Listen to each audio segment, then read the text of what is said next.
क्या तुमने कभी किसी शादीशुदा औरत को देखा है? उसकी उंगली में अंगूठी, फिर भी उसकी मुस्कान, बातचीत में उसका रुकना, जो थोड़ा ज्यादा लंबा लगता है। तुम्हें कुछ महसूस होता है? वो कुछ ढूंढ रही है। लेकिन क्यों? क्या ये बोरियत है? क्या ये नाखुशी है? या कुछ और गहरा, कुछ ऐसा जो वो खुद से भी नहीं मान सकती?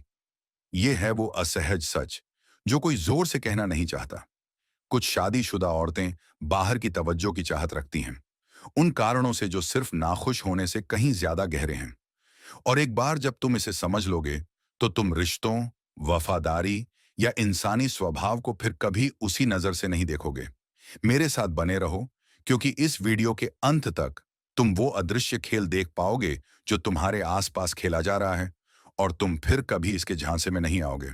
इस वीडियो को आखिरी तक देखना, क्योंकि इस वीडियो के अंत में मैं तुम्हें एक ऐसा सरप्राइज दूंगा जो तुम्हारी जिंदगी बदल कर रख देगा।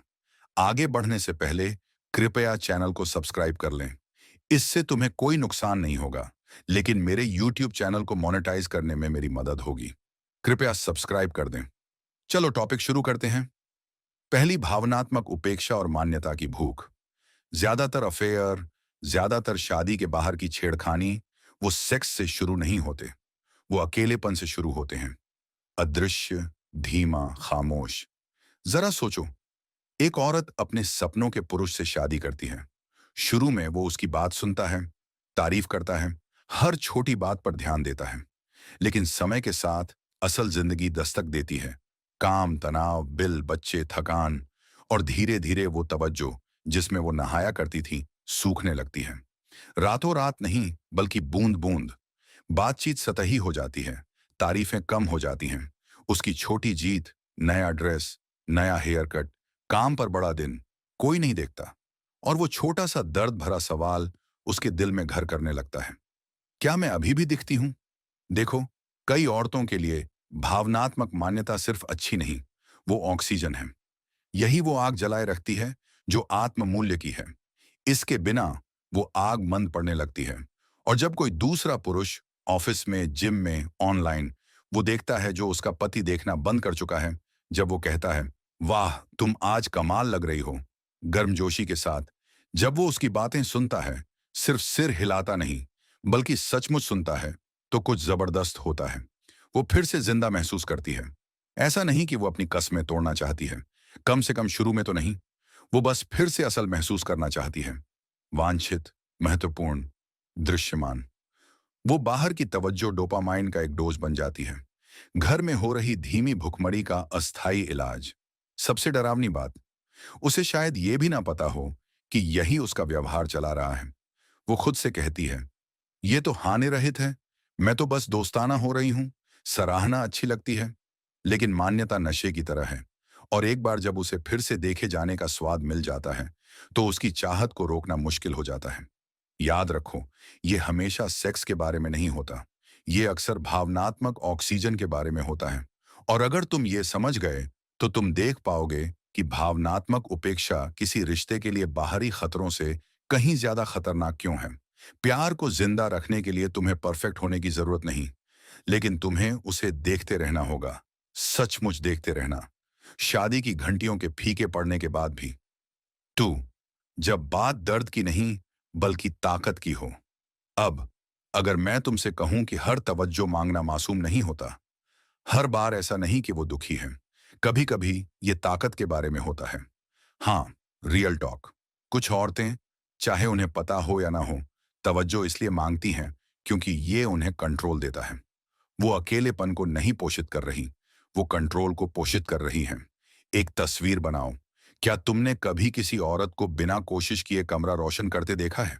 हर लड़का उसे नोटिस करता है, हर लड़की नोटिस करती है कि लड़के उसे नोटिस कर रहे हैं।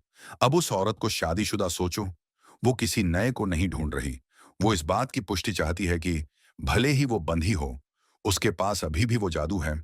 वो जब चाहे तवज्जो खींच सकती है, भले ही उसका पति कितना भी प्रिडिक्टेबल हो, दुनिया अभी भी उसे चाहती है। तवज्जो उसकी मुद्रा बन जाती है, और हर नजर, हर तारीफ, हर छेड़खानी, भले ही वो कभी शारीरिक सीमा पार न करे, ताकत जमा करने का एक खामोश तरीका बन जाता है।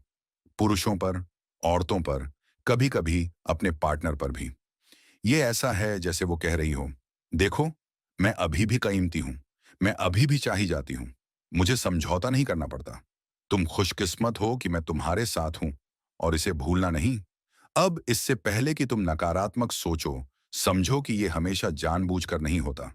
ये मान्यता, स्टेटस और आत्म मूल्य की साइकोलॉजी में बुनाया गया है। लेकिन असर बहुत वास्तविक, क्योंकि अगर कोई औरत लगातार बाहर की तवज्जो से ताकत महसूस करती है, तो शादी एक पार्टनरशिप नहीं, कंपटीशन बन जाती है। तुम उसका साथी नहीं, तुम उसका ऑडियंस हो, या उससे भी बुरा, तवज्जो के खेल में कई खिलाड़ियों में से एक। यह कड़वा सच है। अगर किसी को अपनी कदीमत याद दिलाने के लिए बाहर की दुनिया चाहिए, तो शादी के अंदर कितनी भी वफादारी, प्यार या धैर्य कभी काफी नहीं होगा। और सबसे बुरी बात, तुम इसे गहराई में महसूस करोगे। वो जानबूझकर असुरक्षा, वो एहसास कि तुम किसी अदृश्य प्रतिद्वंद्वी से उस तवज्जो के लिए जूझ रहे हो जो पहले से तुम्हारा होना चाहिए। तीसरा, निषिद्ध तवज्जो का छिपा रोमांच। यहां वो सबसे गहरा स्तर है जिसके बारे में कोई बात नहीं करता। खतरे का रोमांच। कुछ औरतें, जैसे कुछ पुरुष, बाहर की तवज्जो में सिर्फ ठोकर नहीं खाती, वो इसे ढूंढती हैं। एड्रेनालाइन रश के लिए, उन अदृश्य रेखाओं को पार करने के रोमांच के लिए, बिना नियम तोड़े। जरा सोचो, एक स्थिर शादी में जिंदगी प्रिडिक्टेबल हो जाती है। मॉर्गेज पेमेंट, स्कूल रन, रविवार की किराने की खरीदारी। खूबसूरत, जरूर, रोमांचक, हमेशा नहीं। और इंसान, जो नयापन, खतरा और निषिद्ध फल के लिए तारदार होते हैं, बेचैन हो जाते हैं। तो एक बेचैन औरत अपनी जिंदगी में रोमांच कैसे लाती है, बिना सब कुछ उड़ा दिए? वो छेड़खानी करती है, वो बातचीत को किनारे तक ले जाती है, वो गलती से थर्स्ट ट्रैप पोस्ट करती है, वो उन प्राइवेट मैसेज को सोख लेती है जिन्हें वो कहती है कि वो बढ़ावा नहीं दे रही। ये वो रोमांच है जो निषिद्ध से चाहे जाने का है। ये एक गुप्त ड्रामा है जो सुरक्षित, मुस्कुराती तस्वीरों के पीछे खेला जा रहा है। इसलिए नहीं कि वो जाना चाहती है, इसलिए नहीं कि वो दुखी है, बल्कि इसलिए कि वो बोर हो चुकी है और निषिद्ध दुनिया की तवज्जो उसे हाई देती है। ये जहर की तरह है जिसे वो फिर से जिंदा महसूस करने के लिए छकती है। ये इतना खतरनाक क्यों है? इसे पकड़ना मुश्किल है, इसे नकारना आसान है। और ये वफादारी, सम्मान और भरोसे को एक एक छोटी दरार के साथ तोड़ता है। कोई घिनौना अफेयर नहीं, कोई पक्का सबूत नहीं, बस धीमा भावनात्मक कटाव। जब तक शादी खोखली न लगे, भले ही दोनों ने तकनीकी रूप से वफादारी निभाई हो। ये याद रखो, ये सिर्फ ये नहीं कि कोई क्या करता है, ये है कि वो ऐसा क्यों करता है। जब निषिद्ध तवज्जो का रोमांच एक गुप्त नशा बन जाता है, तो रिश्ता धीरे धीरे प्यास से मर जाता है, जबकि सब क्रिसमस फोटो के लिए मुस्कुरा रहे हैं। 4, चेतावनी के संकेत जिन्हें तुम नजरअंदाज नहीं कर सकते। तुम सोच सकते हो, ठीक है, लेकिन मुझे कैसे पता कि मेरे साथ ऐसा हो रहा है? जायज सवाल। अच्छी खबर, संकेत हैं, छोटे लेकिन साफ। यहां बड़े वाले हैं। अचानक ज्यादा मान्यता की जरूरत। अगर वो लगातार तारीफें मांग रही है, सिर्फ तुमसे नहीं बल्कि हर जगह, ये बेतरतीब नहीं, ये बाहरी मान्यता की चाहत है जो कंट्रोल से बाहर हो रही है। ऑनलाइन नया, तेज व्यवहार, ज्यादा सेल्फी, थर्स्ट ट्रैप्स, कैप्शन जो थोड़े ज्यादा फ्लर्टी लगते हैं। वो सिर्फ मजे के लिए पोस्ट नहीं कर रही, वो तवज्जो की मछली पकड़ रही है। ज्यादा रक्षात्मक होना। जब तुम इसे जरा नरमी से उठाते हो और वो बहुत ज्यादा रक्षात्मक हो जाती है, वो गिल्ट बोल रहा है। एनर्जी में बदलाव। वो तुम्हारे आसपास चमकती थी, अब वो अजनबियों के आसपास चमकती है और तुम्हारे साथ बोर, विचलित, थकी हुई लगती है। ये एक आध्यात्मिक रेड फ्लैग है। संवाद में गुप्तता, नए दोस्त जिनसे तुम कभी नहीं मिले, टेक्स्ट पर हंसना जो वो छिपाती है, फोन को उल्टा रखना।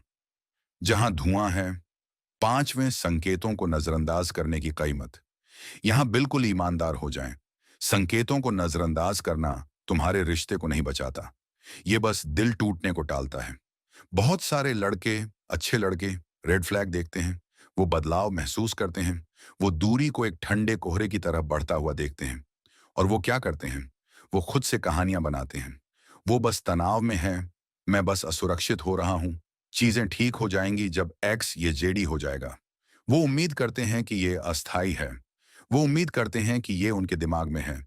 लेकिन बिना एक्शन के उम्मीद एक धीमी मौत है। तुम्हें ये समझना होगा, अगर कोई औरत बाहर की तवज्जो ढूंढ रही है और तुम इसे नजरअंदाज करते हो, तो तुम चुपके से दूसरे नंबर पर आने को मान रहे हो। तुम अपनी अदृश्यता को हस्ताक्षर कर रहे हो। तुम उसे बिना कुछ कहे बता रहे हो कि आपके बंधन का अनादर करना ठीक है। और एक बार वो पैटर्न सेट हो जाए, तो वो और बुरा होता जाता है। आगे क्या होता है? वो अपनी तवज्जो मांगने में और बोल्ड हो जाती है। तुम और खामोश और नाराज। अंतरंगता धीरे धीरे मर जाती है। नाराजगी दीवारों के पीछे फफूंद की तरह उगती है। एक दिन तुम उस इंसान के बगल में जागते हो जो तुम्हारा बेस्ट फ्रेंड हुआ करता था, और महसूस करते हो कि तुम सिर्फ रूममेट हो, या उससे भी बुरा, अजनबी। तुम किसी को पूरे दिल से प्यार कर सकते हो, लेकिन अगर उन्हें तुम्हारी वफादारी से ज्यादा दुनिया की तालियां चाहिए, तो तुम हमेशा हारोगे। तुम एक भूत से मुकाबला नहीं कर सकते। तुम्हें कोशिश भी नहीं करनी चाहिए, क्योंकि हर वो पल जो तुम उसे दुनिया से वापस जीतने में बिताते हो, वो पल है जब तुम खुद को छोड़ रहे हो। और मैं तुम्हें एक दर्दनाक लेकिन सच्ची बात बताता हूं। एक बार जब तुम प्यार के लिए खुद को छोड़ देते हो, तुम पहले ही हार चुके हो। तुम वो आदमी नहीं रहते जिससे वो प्यार करती थी। तुम कुछ छोटा, कुछ दुखी, कुछ ऐसा बन जाते हो जिसका वो सम्मान भी नहीं कर सकती। और सम्मान आकर्षण की ऑक्सीजन है। इसके बिना प्यार दम तोड़ देता है, चाहे तुम उसे जिंदा रखने की कितनी भी कोशिश करो। अगर तुम इस वक्त अपने सीने में उस धीमे, जानने वाले डर के साथ जी रहे हो, तो तुम पागल नहीं हो। तुम टूटे नहीं हो। तुम बस जाग गए हो। और जागना शुरू में दर्द देता है, लेकिन ये आजादी की शुरुआत भी है। सम्मान मांगने की आजादी, प्यार के भेष में हेरफेर से दूर चलने की आजादी, खुद को उस आदमी में फिर से बनाने की आजादी जिसे वफादारी की तलाश नहीं करनी पड़ती, क्योंकि वो स्वाभाविक रूप से उसकी ओर खींचती है। तेज रहो, मजबूत रहो, और अगर तुम उस अटूट माइंडसेट को बनाना चाहते हो जिसे कोई नहीं, यहां तक कि सबसे खूबसूरत डिस्ट्रैक्शन, हिला सकता, तो सब्सक्राइब बटन दबाओ। स्टोइक वॉरियर कम्युनिटी में शामिल हो। तुम इसमें अकेले नहीं हो, और तुम्हारी कहानी अभी शुरू हो रही है। अब बात करते हैं उस सरप्राइज की, जो मैंने वीडियो की शुरुआत में तुमसे वादा किया था।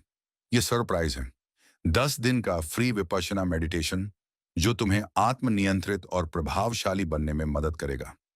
ये पूरी तरह से पूरे विश्व में फ्री सिखाया जाता है। 10 दिन के लिए तुम्हें वहां जाकर रहना होगा। खाना, कमरा, सब कुछ पूरी तरह फ्री। विपश्यना ध्यान कठिन लेकिन शुद्ध ध्यान प्रणाली है। कोई आयरा गैरा नत्थु खैरा इसे नहीं कर पाएगा, भाग जाएगा। लेकिन तुम इस वीडियो के आखिरी तक बने रहे हो, मतलब तुम में वो सारी काबिलियत मौजूद है। तो मेरे दोस्त, विपश्यना मेडिटेशन को फ्री में कैसे ज्वाइन करना है, इसके लिए कमेंट में लिखो विपश्यना मेडिटेशन, और मैं तुम्हें रिप्लाई करके बताऊंगा कि तुम इसे कैसे ज्वाइन करोगे। धन्यवाद।